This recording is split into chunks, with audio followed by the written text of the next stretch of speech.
What does it take to love a man the entire country is hunting? Not just a criminal, but a legend built on violence, escape, and chaos.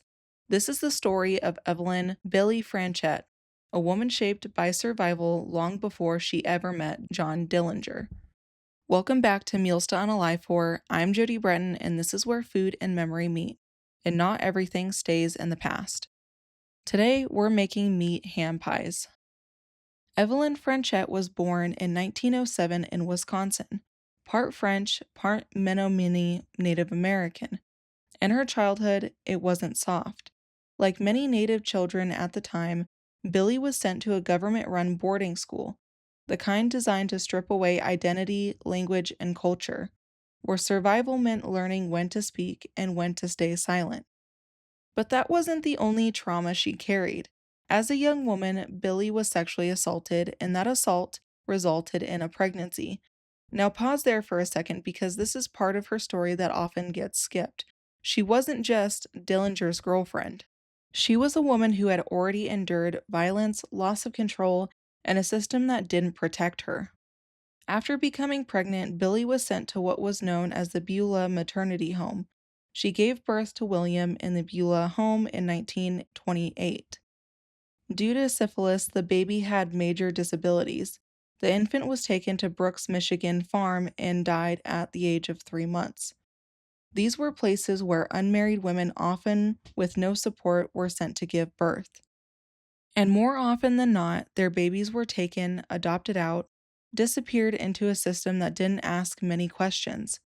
Both the Beulah maternity home and the Brooks, Michigan farm faced major backlash due to the mistreatment of both the mothers and babies. Investigators did find infant graves on the property, but how many babies actually died there?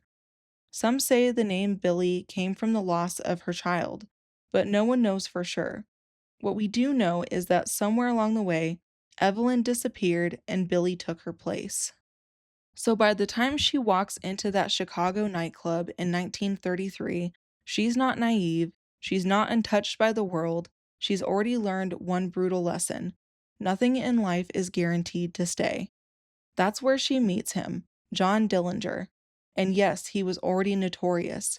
Bank robberies, prison escapes, but in person, he was magnetic, confident, charming. The kind of man who didn't just walk into a room, he owned it. And Billy, she didn't walk away, she stepped closer. Their relationship moved fast. Within weeks, she wasn't just with him, she was in it. Driving cars, using aliases, moving from place to place.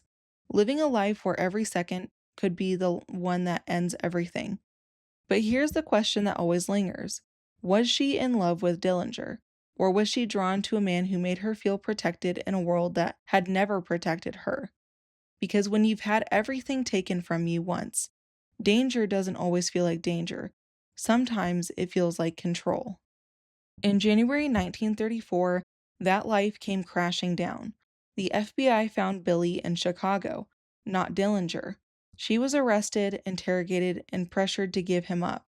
And according to Billy, she was physically abused during questioning, beaten and threatened, pushed to break, but she didn't. Not then, not under pressure, not even when it would have made everything easier. She was convicted of harboring a fugitive and sent to prison.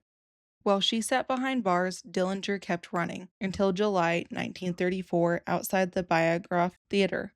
Gunshots in an alley, and just like that, his story ended. But Billy didn't get closure. No goodbye, no final moment.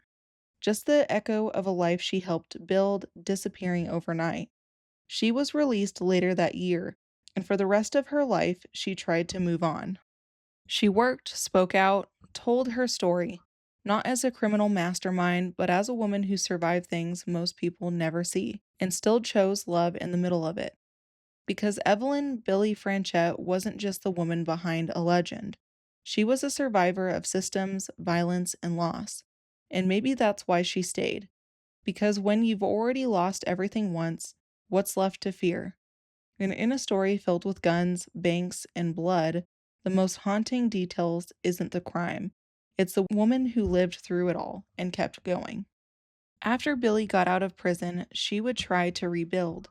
She married twice after, worked normal jobs at factories and hotels. She told her story on her own terms. As far as history can tell, the child she lost was her only one, and after that, there's no record of her ever becoming a mother again. Evelyn Billie Frechette died in 1969.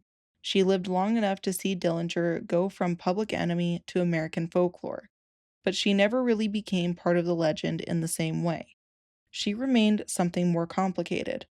Not innocent, not fully guilty, but very, very human. If you'd like to learn more about Dillinger and more of Evelyn's involvement, I do have an episode out that I posted earlier this week. So, other than that, I will see you guys on the next one. Bye.